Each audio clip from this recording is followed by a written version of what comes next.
Senate yesterday. There's this from overnight first, though. A violent protest on the campus of UC Berkeley.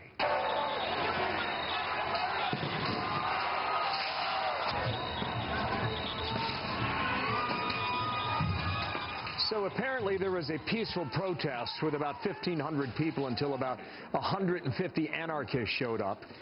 An editor for Breitbart News invited to speak at the school's Republican Club. In the end, that event was canceled after this mob outside turned violent. We got into the building, started preparing for the show, and people started arriving in black clothes and masks. They were clearly carrying concealed shields and weapons and things. And then stuff started being hurled at the building. There were rocks being thrown, various other things being thrown at the building. Eventually, the ground floor was breached, and I was evacuated. That from the speaker there. Claudia Cowan's live in Berkeley this morning now, 7 o'clock local time there. Claudia, what happened? Well, you can see some of the damage here, Bill. This gas-powered floodlight was torched, windows were smashed, and a lot of people are wondering how the birthplace of the free speech movement could be so intolerant to an invited guest. But this mob last night, through its actions, basically said that speech should not be protected when it comes from this conservative writer and speaker, Milo Yiannopoulos from Breitbart. Now, it actually began as a peaceful demonstration by students, but quickly turned into a riot when an outside group of self-proclaimed anarchists began attacking the venue, hurling bricks and smoke bombs, sparking a bonfire and using a metal barricade as a battering ram. That's when police canceled the whole thing and whisked the guest speaker away. Milo has been touring college campuses to highlight what he calls an epidemic of political correctness. He courts controversy wherever he goes, and it's safe to say most on this campus don't agree with his far-right views on women, Islam, and other issues. But one woman who wanted to hear what he had to say was pepper sprayed. Others were beaten. Police were also attacked, and many said they were ashamed. If this was up to us, everything would be peaceful, everything would be civil. But these people, this is what they believe. This is what tolerance is at UC Berkeley.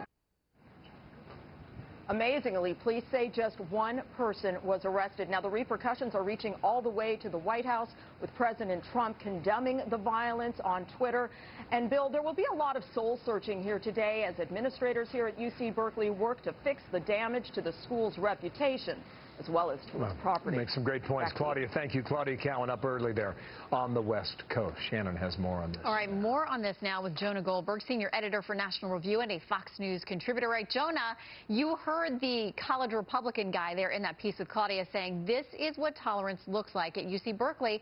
This is the place where there have been so many fights for free speech for decades. Do you think that they see the irony? Well, you know, there's a lot of irony here.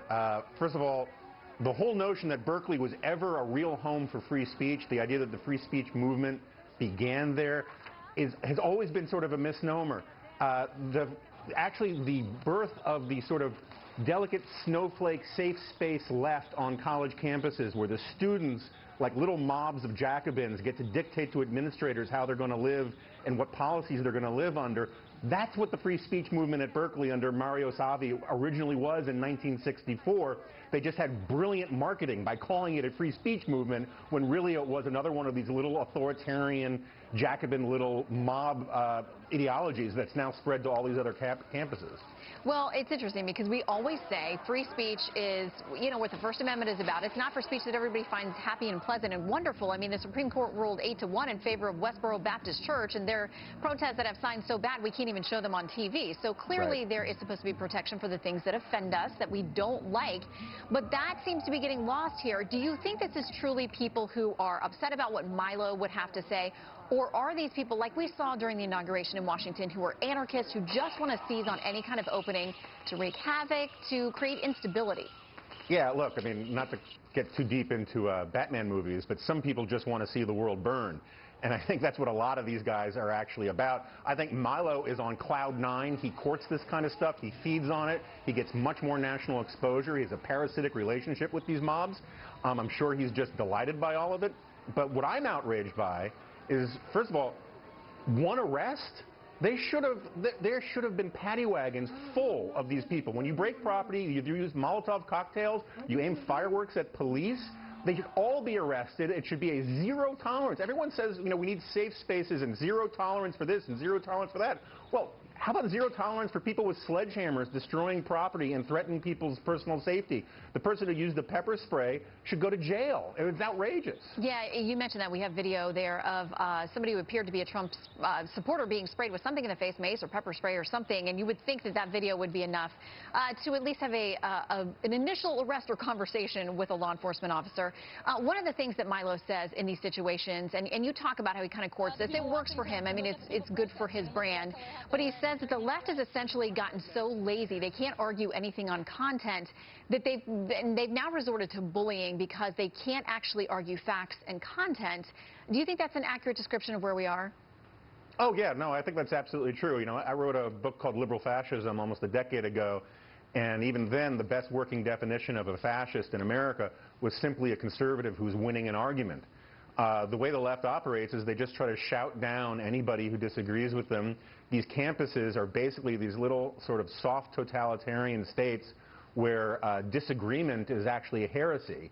And I don't, you know, I mean, by all means, Milo has every right to speak. He has free speech rights. They should have let him speak.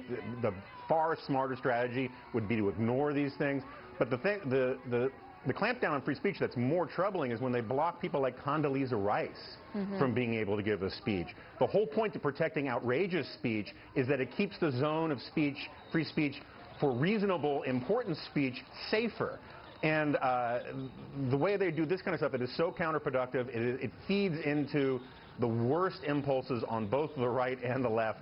I think Berkeley and the administration of Berkeley should be ashamed of itself. Well, and the president tweeted, too, if they're not going to allow free speech and have violence against innocent people, he questions whether they should continue to receive federal funds.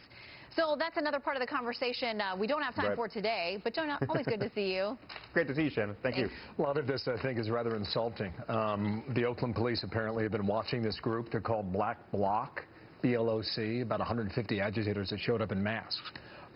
They've been causing trouble out in Oakland for some time, but when you see that woman get sprayed in the face and she's wearing a Trump hat, that's pretty much an insult. Yeah, and you got to hope that there is some legal action that accompanies that.